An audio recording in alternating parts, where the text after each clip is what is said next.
The sterile scent of the courtroom clung to Amelia's clothes like a shroud, a stark contrast to the fragrant aroma of lavender and chamomile that usually filled her small cottage.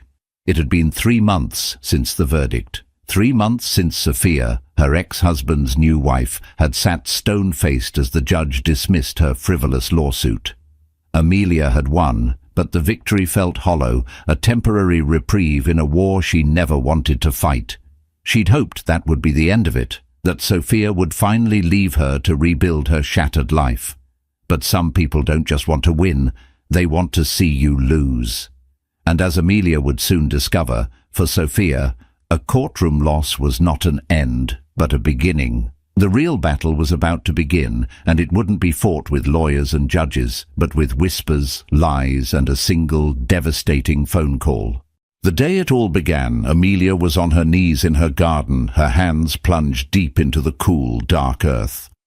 The garden was her sanctuary, a place where she could coax life from the soil and forget, for a little while, the life that had been so brutally uprooted. It had been 2 years since the divorce from Mark, a messy, painful affair that had left her with a broken heart, a mortgage she could barely afford, and a profound sense of failure. But she was a survivor. She'd started a small business from her home, selling artisanal soaps and candles, her creations a testament to her resilience. The familiar crunch of tires on the gravel driveway broke her reverie. She looked up, shielding her eyes from the afternoon sun, and saw a sleek, black sedan pull up in front of her cottage. A man in a sharp suit stepped out, his face a mask of professional indifference. He was holding a briefcase, and Amelia's stomach clenched. Men in suits never brought good news. "Amelia Hayes?" he asked, his voice crisp and impersonal. "Yes," she said, her voice barely a whisper.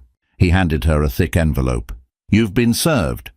The words hung in the air, heavy and suffocating. Served for what? She hadn't done anything wrong.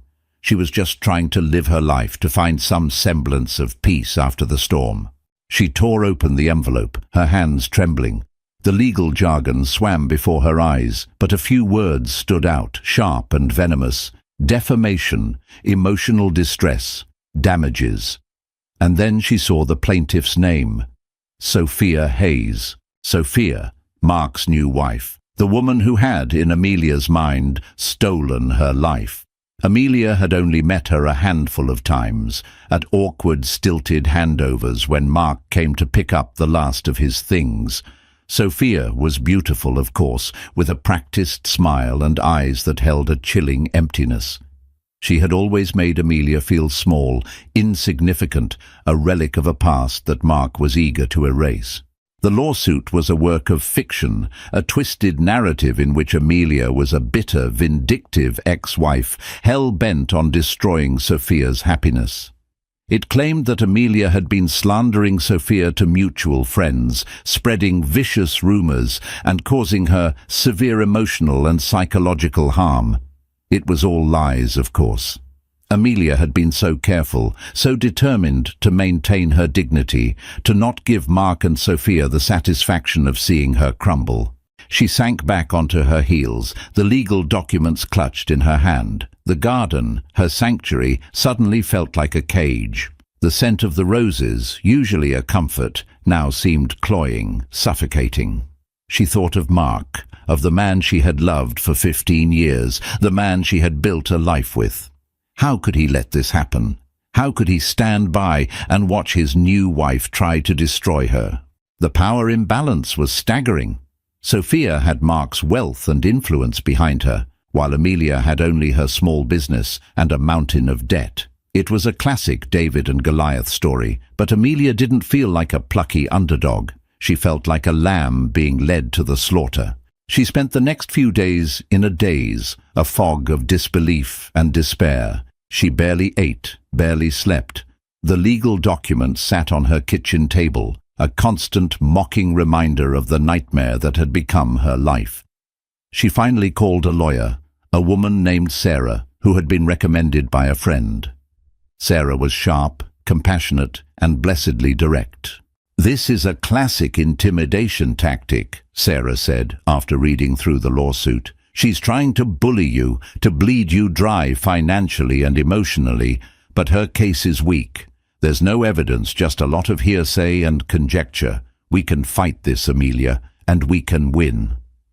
Sarah's words were a lifeline, a glimmer of hope in the darkness. But even with a good lawyer on her side, the fear was a constant companion. The psychological conflict was relentless. Sophia's accusations, though baseless, had a way of seeping into her consciousness, making her question herself. Was she bitter? Was she resentful? Had she, in some unguarded moment, said something that could be twisted and used against her? The hidden motives were what truly terrified her. This wasn't just about money or reputation. This was about something deeper, something more personal. Sophia wasn't just trying to win a lawsuit. She was trying to erase Amelia, to obliterate her from Mark's past and from her own future. It was a battle for her very existence, and Amelia knew with a chilling certainty that this was only the beginning. The first pre-trial hearing was a blur of legalese and veiled hostilities. Amelia sat beside Sarah, her hands clenched in her lap, her heart pounding a frantic rhythm against her ribs. Across the room, Sophia sat beside her own high-priced lawyer, a man with a smug smile and a predatory glint in his eyes. She was the picture of serene confidence, her posture perfect, her expression a carefully crafted mask of aggrieved innocence. Mark was there too, sitting a few feet behind her, a silent, stoic presence. He wouldn't meet Amelia's eyes. The weeks leading up to the trial were a grueling marathon of depositions and discovery. Sarah was a relentless advocate, meticulously dismantling Sophia's claims, exposing the inconsistencies and outright lies. But Sophia was a formidable opponent. She was cunning, manipulative, and a master of playing the victim. She had managed to convince a handful of their mutual acquaintances to testify on her behalf. Their stories a collection of half-truths and misremembered conversations, all twisted to paint Amelia as a jealous, unstable woman. The power imbalance was a constant suffocating weight. Sophia's legal team was a well-oiled machine, while Amelia was running on fumes, her savings dwindling with each mounting legal bill. She was forced to take out a second mortgage on her cottage, the one place she had felt safe, the one place that was truly hers. The psychological conflict was taking its toll. Amelia found it hard to sleep, her nights filled with anxious dreams. She lost weight, her once healthy appetite replaced by a constant knot of dread in her stomach. The joy she had once found in her work, in creating her soaps and candles, had been replaced by a weary sense of obligation. Her business, her lifeline, was suffering, her orders piling up, her creativity stifled by the all-consuming stress of the lawsuit. It was during one of the depositions that Amelia saw the first crack in Sophia's carefully constructed facade. Sarah was questioning one of Sophia's witnesses, a woman named Karen, who had been a friend of both Amelia and Mark. Karen was clearly uncomfortable, her answers vague and evasive. "Mrs. Sterling," Sarah said, her voice calm and measured, "you testified that my client, Ms. Hayes, told you that she wished Sophia would disappear. Can you tell me the exact context of that conversation?" Karen shifted in her seat, her eyes darting towards Sophia. I don't remember the exact context. It was a while ago." "But you remember the exact words," Sarah pressed. "Yes, she said she wished Sophia would disappear." "Did she say it in a threatening way? Did she sound angry? Upset?" She was upset, yes, but I wouldn't say she was threatening." Sarah paused, letting the silence hang in the air. "Isn't it true, Mrs. Sterling, that what Ms. Hayes actually said was that she wished the whole situation, the divorce, the constant reminders of her failed marriage, would just disappear? That she wished she could just move on with her life?" Karen's face paled. She looked at Sophia again, a flicker of fear in her eyes. I might have misunderstood. It was a small victory, but it was a victory nonetheless. It was the first time Amelia had seen Sophia's carefully crafted narrative begin to unravel. It was the first time she had seen a chink in her armor. That night, Amelia couldn't sleep. The image of Karen's frightened face was seared into her mind. It was clear that Sophia had coerced her, had twisted her words, and used their friendship as a weapon. And if she had done it to Karen, who else had she manipulated? The next day, Amelia started making her own calls. She reached out to old friends, people she had lost touch with after the divorce, people who had known both her and Mark. It was a painful, humiliating process, dredging up the past, rehashing the details of her failed marriage. But she was no longer just a victim. She was a fighter. And then she got a break. A woman named Chloe, who had worked with Mark for years, agreed to talk to her. Chloe had always been kind to Amelia, had always treated her with a warmth and respect that was now so painfully absent in her life. "I never believed it, Amelia," Chloe said, her voice filled with a quiet sympathy. "I never believed you were the kind of person Sophia was making you out to be. She's a piece of work, that one." Chloe went on to tell Amelia about Sophia's reputation at the office. She was known for being ambitious, ruthless, and a master of office politics. She had a history of manipulating situations to her advantage, of using people and then discarding them when they were no longer useful. "She's done this before, Amelia," Chloe said, her voice dropping to a conspiratorial whisper. "Not a lawsuit, but she's made people's lives miserable. There was a woman a few years ago, another colleague. Sophia saw her as a threat, and she systematically destroyed her reputation. The woman ended up quitting, moving to another city. It was a chilling revelation, but it was also a validation. Amelia wasn't crazy. She wasn't imagining things. Sophia was a predator, and Amelia was just her latest prey. The information Chloe gave her was a game changer. It provided a pattern of behavior, a history of malice that Sarah could use to challenge Sophia's credibility. For the first time since she had been served with those papers, Amelia felt a surge of hope. She was still scared, still overwhelmed, but she was no longer alone. She had an ally, a witness who was willing to speak the truth. The trial was still a looming, terrifying prospect, but now, at least, she had a fighting chance. She had a chink in Sophia's armor, a crack in her perfect facade, and she was determined to use it to bring the whole rotten structure crashing down. The moral complexity of the situation was not lost on her. She was not a vengeful person, but she was being pushed to her limits. And she was discovering a strength she never knew she had, a fierce, protective instinct that was rising up to defend her life, her reputation, and her sanity. The slow emotional shifts were happening. The victim was becoming a warrior. The courtroom was a crucible, a pressure cooker of tension and unspoken animosities. The air was thick with the weight of unspoken words, of lives hanging in the balance. Amelia sat at the plaintiff's table, her back ramrod straight, her hands clasped tightly in her lap. She had chosen her outfit with care. A simple, elegant dress in a muted shade of blue, a stark contrast to Sophia's power suit and blood-red lipstick. She wanted to project an image of quiet dignity, of a woman who had been wronged but refused to be broken. The first few days of the trial were a blur of legal maneuvering and character assassinations. Sophia's lawyer was a master of insinuation, painting Amelia as a bitter, unstable woman, a scorned ex-wife, obsessed with her former husband's new life. He called a parade of witnesses, each one adding a new layer to the carefully constructed fiction of Amelia's supposed vendetta. They spoke of hushed conversations, of misinterpreted glances, of words taken out of context. It was a masterclass in gaslighting, and Amelia could feel the jury's eyes on her, their expressions a mixture of pity and suspicion.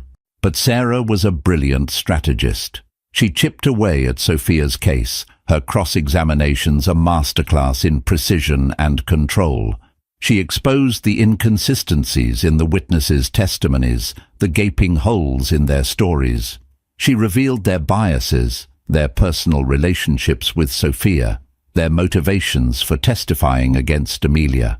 One by one, Sophia's carefully chosen soldiers began to falter, their stories crumbling under the weight of Sarah's relentless questioning. The turning point came when Sarah called Chloe to the stand.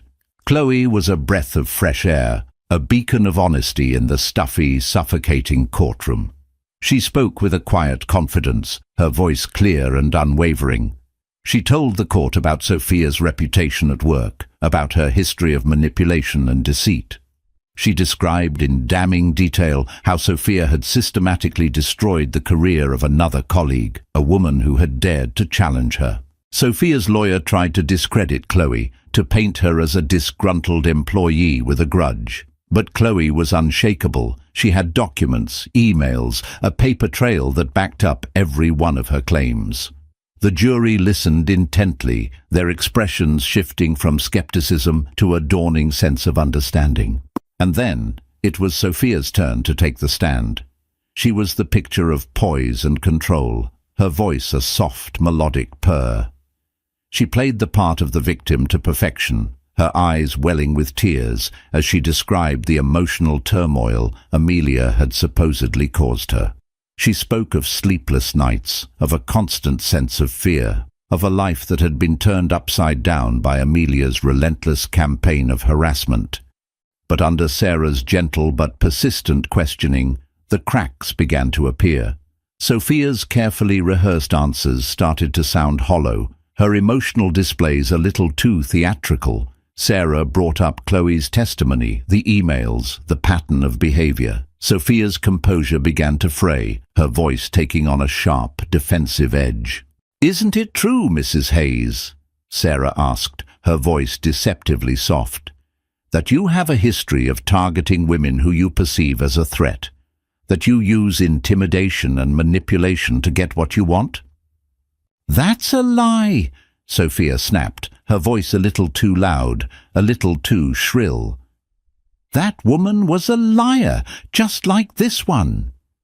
She pointed a trembling finger at Amelia, her mask of victimhood slipping to reveal the raw, ugly face of her rage. In that moment, the jury saw her. They saw the real Sophia, the predator, the manipulator, the woman who would stop at nothing to destroy anyone who stood in her way. The final witness was Mark. He walked to the stand with a heavy, shuffling gait, his shoulders slumped, his face a mask of weary resignation. He looked like a man who was being pulled apart at the seams, a man trapped in a war that he had no idea how to navigate. He testified that he had never heard Amelia say a single negative word about Sophia. He admitted that he had been under a great deal of pressure from his new wife, that she had been the one to insist on filing the lawsuit. He spoke of her obsessive jealousy, her constant need for reassurance, her paranoia about Amelia. It was a devastating blow to Sophia's case. Her own husband, her supposed partner, had just exposed her lies to the entire courtroom. The closing arguments were a mere formality. The verdict, when it came, was swift and unanimous, not guilty. A wave of relief washed over Amelia, so powerful that it almost brought her to her knees. She had won. She had faced the monster, and she had won. But as she looked across the courtroom at Sophia, she saw something that chilled her to the bone. There was no remorse in Sophia's eyes, no hint of defeat. There was only a cold, hard fury, a burning hatred that was more terrifying than any lawsuit. Amelia had won the battle, but she had a sickening feeling that the war was far from over. She had a feeling that Sophia was not the kind of person who accepted defeat gracefully. She was the kind of person who, when one weapon failed, simply reached for another, more deadly one. And as Sophia stormed out of the courtroom, her face a thunderous mask of rage, Amelia knew that this was not the end. It was just the beginning of a new, more terrifying chapter. The aftermath of the trial was a strange, surreal limbo. The world, which had been a chaotic whirlwind of legal battles and emotional turmoil, was suddenly still. The constant phone calls from Sarah, the endless stream of emails, the sleepless nights spent poring over legal documents, it all just stopped. Amelia was left with a profound sense of emptiness, a void where the all-consuming stress of the lawsuit had once been.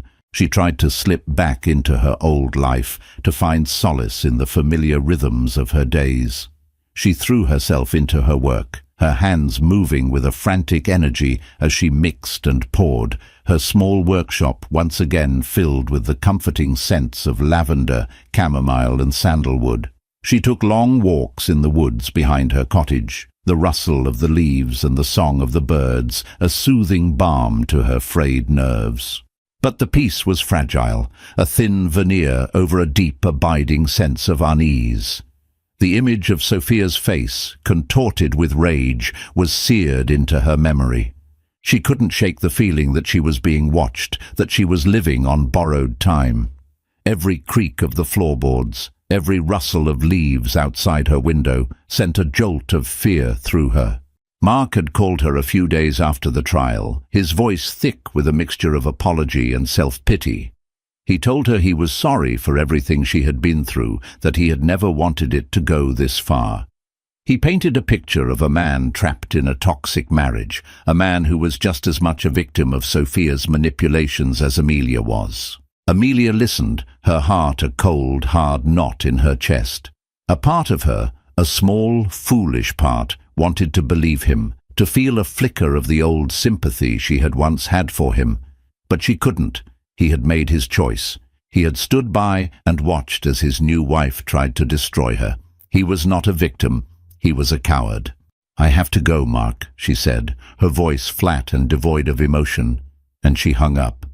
The slow emotional shifts within her were profound. The woman who had once been so desperate for Mark's approval, so willing to forgive his flaws, was gone. In her place was a woman who was learning to rely on herself, to trust her own instincts, to draw a line in the sand and say, "No more." She started taking self-defense classes, the physical exertion a welcome release for her pent-up anxiety. She installed a new security system in her cottage, the blinking red light a small, reassuring presence in the darkness. She was no longer a passive victim, waiting for the next blow to fall. She was preparing for battle. And then, one crisp autumn afternoon, it came.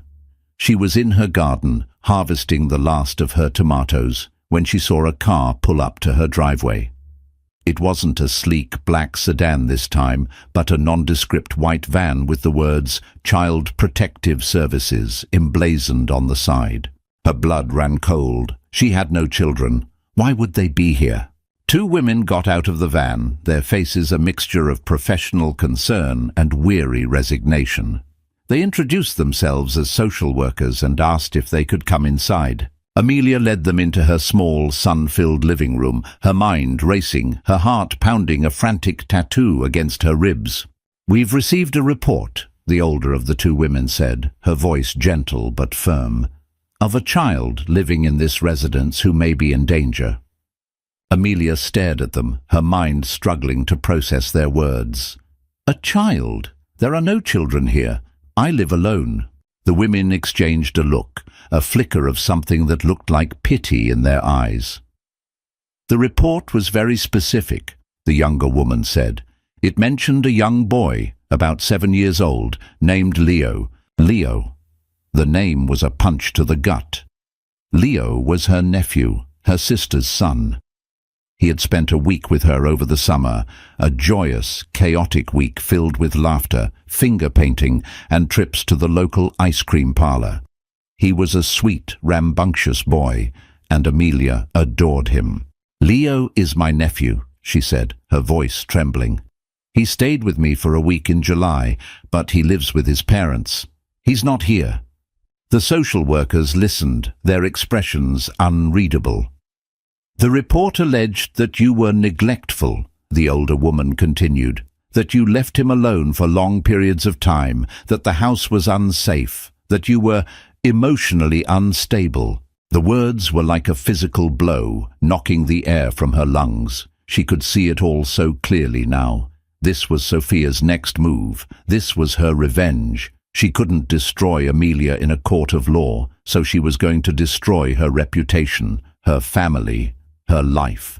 The social workers asked to look around the house. Amelia complied, her body moving on autopilot, her mind a maelstrom of fear and rage. They inspected every room, their eyes scanning for any sign of neglect, of danger, of the unstable woman described in the report. They found nothing, of course. Her home was clean, safe, filled with the warmth and love that she poured into her work, into her life. But the damage had been done. The seed of doubt had been planted. The betrayal was a bitter, metallic taste in her mouth. This wasn't just about her anymore. Sophia had crossed a line. She had brought an innocent child into her sick, twisted game. The psychological conflict was a raging battle in her mind. She wanted to scream, to rage, to hunt Sophia down and make her pay for what she had done, but she knew that was what Sophia wanted. She wanted Amelia to lose control, to become the unstable woman she had painted her to be. But Amelia was not that woman. She was a survivor, she was a fighter, and she was not going to let Sophia win. As the social workers left, their faces a mixture of confusion and apology, Amelia knew that this was a turning point. The calm was over. The storm had arrived. And this time, she was ready for it. She was not just fighting for herself anymore. She was fighting for Leo, for her family, for the truth. And she would not back down. The visit from Child Protective Services was a brutal, calculated strike designed to shatter Amelia's already fragile sense of security. For a few days, she was adrift in a sea of despair. The violation of her home, the insidious nature of Sophia's attack, the fact that she had used an innocent child as a pawn in her twisted game, it was almost too much to bear. But then something shifted. The fear, the despair, it began to curdle, to harden into a cold, clear rage. This was not just about her anymore. This was about justice. It was about protecting her family from a woman who clearly had no moral compass, no sense of decency. The redemption she sought was no longer just about rebuilding her own life. It was about stopping Sophia from destroying anyone else's. She called Sarah, her voice shaking but resolute. She explained what had happened, the visit from CPS, the false accusations. Sarah listened, her silence a testament to the gravity of the situation. "This is a serious escalation, Amelia," Sarah said, her voice grim. "She's playing a dangerous game, but she's also made a mistake, a big one."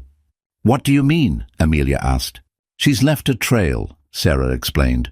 "Filing a false report with CPS is a crime. We can use this. We can go on the offensive."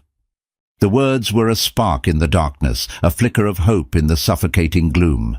For the first time, Amelia felt a sense of power, a sense of control. She was no longer just a victim, a pawn in Sophia's game. She was a player. Her first move was to call her sister, Laura. It was a difficult conversation filled with tears and apologies.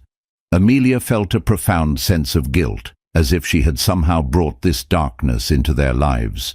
But Laura was a rock. She was furious, of course, but her anger was directed at Sophia, not at Amelia. "This is not your fault, Amelia," Laura said, her voice fierce and protective. "That woman is a monster, and we're not going to let her get away with this." Laura and her husband, Tom, were a formidable team. They were both lawyers, sharp, intelligent, and fiercely protective of their family. They immediately started making their own inquiries, contacting the CPS office, demanding to know the source of the anonymous tip. The hidden motives of the people around her began to reveal themselves. Some, who had been on the fence during the trial, were now firmly in Amelia's camp. The CPS call was a step too far, a violation of a sacred trust. They saw Sophia for what she was, a woman who would stop at nothing to get what she wanted. But others, those who had been swayed by Sophia's charm and her carefully crafted lies, remained distant, their silence a tacit endorsement of her actions. The social lines were being drawn, the battle lines hardening. Amelia also reached out to Chloe, her star witness from the trial. Chloe was horrified but not surprised. "This is what she does, Amelia," Chloe said, her voice filled with a weary resignation. "She finds your weak spot, your vulnerability, and she exploits it. With the other woman, the one I told you about, she spread rumors that she was having an affair with a married man. It wasn't true, of course, but it was enough to destroy her reputation. Chloe offered to help in any way she could. She had stayed in touch with some of her former colleagues, people who had also been victims of Sophia's manipulations. She offered to reach out to them to see if they would be willing to come forward, to add their voices to the growing chorus of dissent. A resistance was forming, a small but determined army of women who had all been wronged by Sophia. They were a diverse group. A lawyer, a stay-at-home mom, a corporate executive, a small business owner, but they were united by a common enemy and a shared desire for justice. The psychological conflict within Amelia was still a raging battle. A part of her was terrified, overwhelmed by the forces she was up against, but another part of her was energized, empowered by the support of the women around her. She was no longer fighting this battle alone. She organized a meeting at her cottage. A war council of sorts. Laura, Chloe, and a few of the other women gathered in her cozy living room, their faces a mixture of anger and determination. They shared their stories, their experiences with Sophia, the different ways she had tried to undermine and destroy them. It was a powerful, emotional evening. There were tears, of course, but there was also laughter, a sense of camaraderie, of shared strength. They were no longer just a collection of individual victims. They were a collective, a force to be reckoned with. They started to strategize, to pool their resources, their knowledge, their skills. Laura and Tom would handle the legal side of things, building a case against Sophia for filing a false report. Chloe and the other women would gather evidence, document every instance of Sophia's harassment and manipulation. And Amelia, the reluctant leader, the woman who had just wanted to be left alone, found herself at the center of it all, a symbol of resilience, a beacon of hope for all the women Sophia had tried to silence. The moral complexity of their mission was not lost on them. They were not seeking revenge, not in the traditional sense. They were seeking justice. They were fighting to expose a predator, to protect future victims, to create a world where women like Sophia were not allowed to wield their power with impunity. The slow emotional shifts were happening all around them. Women who had once been afraid were now finding their voices. Women who had once felt isolated were now finding community. And Amelia, the woman who had lost everything, was in the process of finding something far more valuable, her purpose. The battle was far from over. But for the first time, she felt like she had a real chance of winning. While Amelia and her newfound allies were busy building their case, Sophia was not idle. She was a master of manipulation, a predator who knew how to set a trap. She had been publicly humiliated, her carefully constructed image shattered by the trial, and she was not about to let that go. She started a smear campaign, a subtle but insidious assault on Amelia's character. She used social media, a network of well-connected friends, and a handful of local gossip columnists to spread her poison. The narrative was always the same. Amelia was an unstable, vindictive woman, obsessed with her ex-husband, a danger to herself and to others.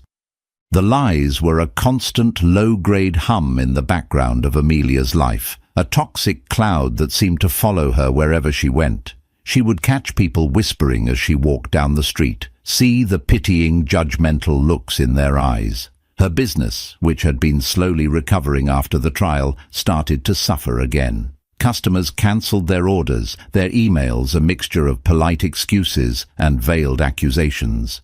The power imbalance was once again on full display. Sophia had money, connections, and a platform. Amelia had the truth, but in the court of public opinion, the truth was often a casualty of the more sensational story. The psychological conflict was a daily battle. Amelia had to constantly remind herself of who she was, of her own worth, in the face of Sophia's relentless campaign to define her. She leaned heavily on her support system, on the women who had her back, who knew the truth and who refused to let Sophia win.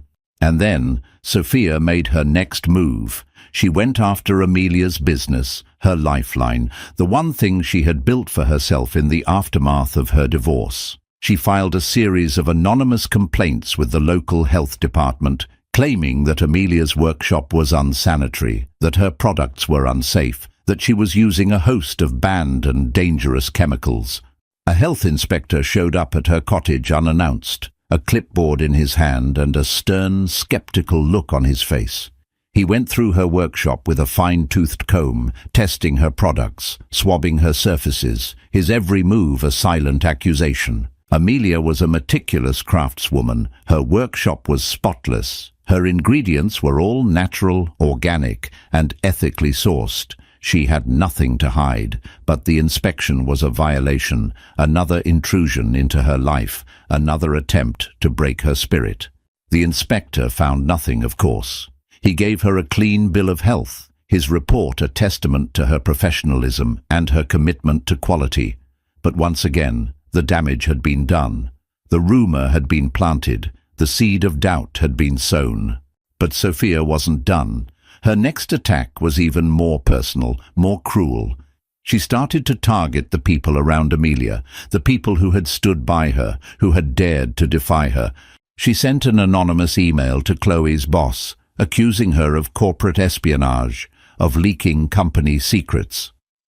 The accusation was baseless, of course, but it was enough to trigger an internal investigation, to cast a shadow of suspicion over Chloe's career. She started a vicious rumor about Laura, claiming that she was having an affair with a colleague. The rumor spread like wildfire, a toxic cocktail of gossip and innuendo that threatened to destroy Laura's marriage and her professional reputation. It was a classic predator's tactic. Isolate your prey, cut them off from their support system, make them feel alone and vulnerable. The moral complexity of the situation was a heavy weight on Amelia's shoulders. She felt a profound sense of guilt. These women, her friends, her allies, were being targeted because of her. They were paying the price for her fight. She called another meeting, her voice heavy with a mixture of despair and resolve. "I can't ask you to do this," she said, her voice breaking. "I can't ask you to put your lives, your careers, your families on the line for me." But the women were unshakable. They were no longer just fighting for Amelia. They were fighting for themselves. They had all been victims of Sophia's manipulations, and they were not about to back down now. "We're in this together, Amelia," Laura said, her voice fierce and unwavering. "She's not just attacking you, she's attacking all of us, and we're going to fight back." The slow emotional shifts were happening in all of them. The fear was still there, a constant, nagging presence, but it was being overshadowed by a growing sense of anger, of righteous indignation. They were not just a resistance anymore, they were a revolution. They redoubled their efforts, their determination fueled by Sophia's escalating attacks. They gathered more evidence, documented every instance of her harassment, every lie, every threat. They built a timeline, a detailed, irrefutable record of her reign of terror. And then they got a break. A former personal assistant of Sophia's, a young woman who had been fired for a minor infraction, contacted Chloe. She had seen one of the articles about the trial, had recognized the pattern of behavior, and had decided that she could no longer stay silent. She had evidence, hard evidence. Emails, text messages, recordings, a treasure trove of documentation that exposed Sophia's manipulations, her lies, her utter lack of morality. It was the smoking gun they had been looking for, the final piece of the puzzle, the weapon that would finally bring the predator down. The trap had been set, but it was not Amelia who was about to walk into it.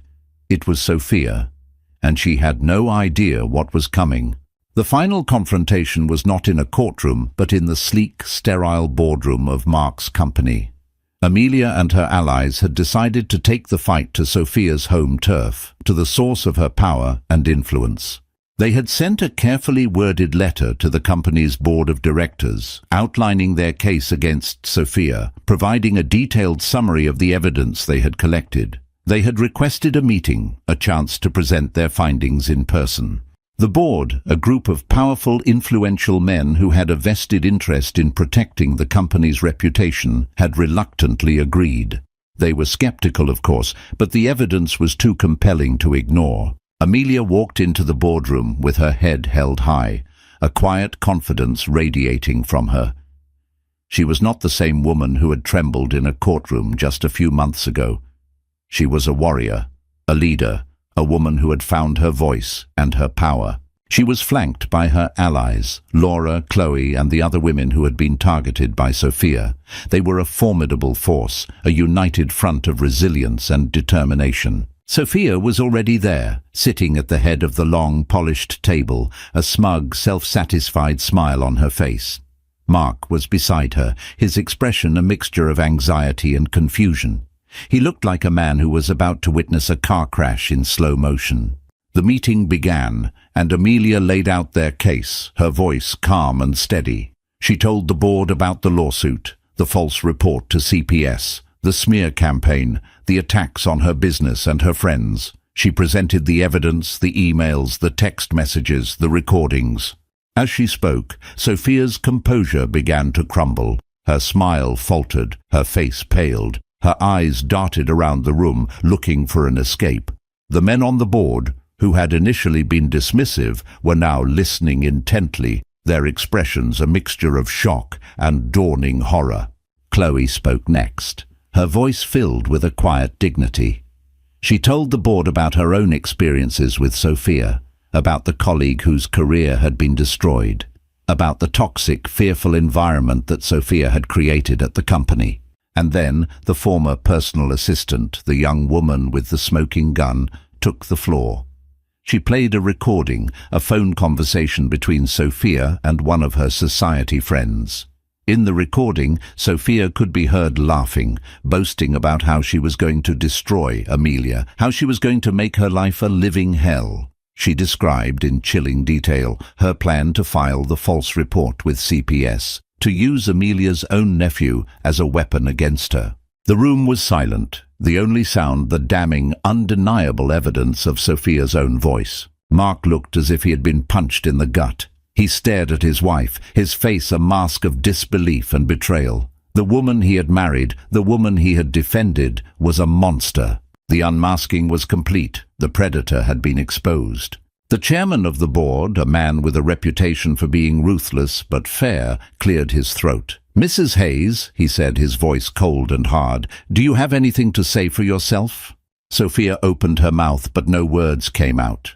She looked at Mark, a desperate, pleading look in her eyes, but he wouldn't meet her gaze. He just shook his head, a single devastating gesture of repudiation. The redemption was not a sudden, dramatic event, but a slow, quiet unfolding.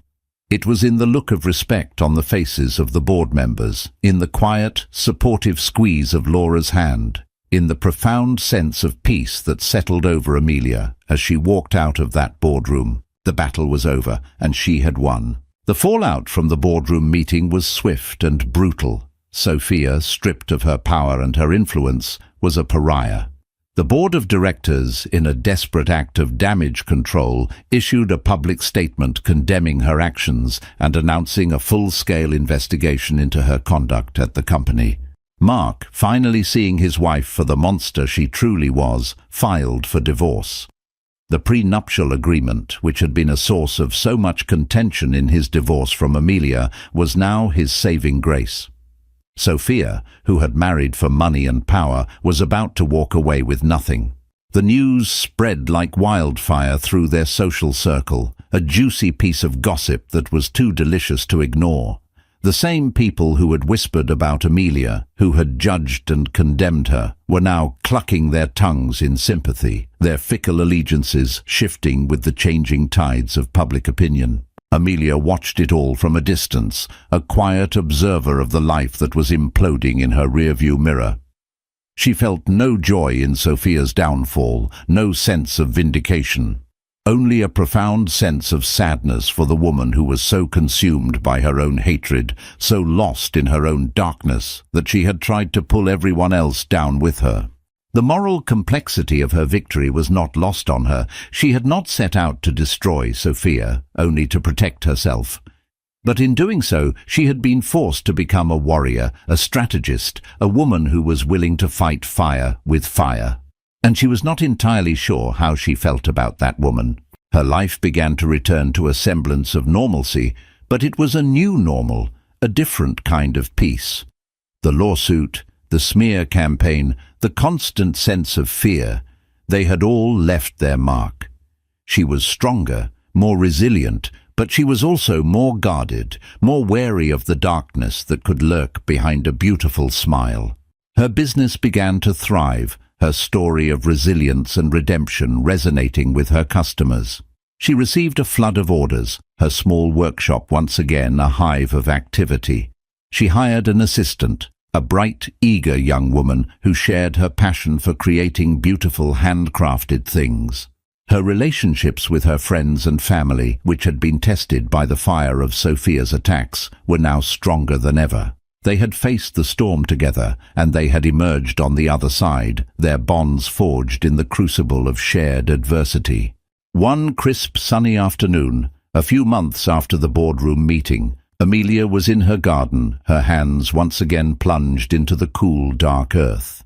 She was planting a new rose bush, a symbol of new beginnings, of life and beauty and hope. She heard a car pull up to her driveway, and for a moment, a flicker of the old fear returned. But then she saw who it was. Mark. He got out of his car, his movements slow and hesitant. He looked older, more tired than she had ever seen him. He was no longer the confident, charismatic man she had once loved. He was a man who had been broken, a man who was paying the price for his weakness, his cowardice. He walked towards her, his eyes filled with a deep, abiding sadness. "Amelia," he said, his voice barely a whisper, I just wanted to say, I'm sorry." She looked at him, at the man who had been her husband, her partner, her best friend, and she felt nothing. The anger, the hurt, the betrayal, it was all gone. All that was left was a quiet sense of peace, of closure. "I know, Mark," she said, her voice soft and gentle. "I know."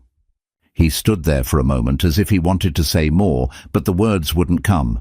He just nodded, a single, heartbreaking gesture of defeat, and then he turned and walked away. Amelia watched him go, and then she turned back to her garden, to the rich, dark earth, to the promise of new life. The reckoning was over. The redemption was complete, and for the first time in a very long time, she felt truly free. And so, Amelia's story comes to an end. A story of betrayal, of resilience, of a woman who was pushed to her limits and discovered a strength she never knew she had. It's a reminder that sometimes the greatest victories are not the ones we win in a courtroom, but the ones we win in our own hearts. It's about finding the courage to stand up for yourself, to fight for what's right, and to never let anyone extinguish your light. If you were moved by Amelia's story, if you've ever felt like you were up against a force that was bigger than you, then please give this video a thumbs up. Share it with someone who might need to hear this message of hope and resilience. And don't forget to subscribe to our channel for more stories that will touch your heart and inspire your soul. Thank you for watching.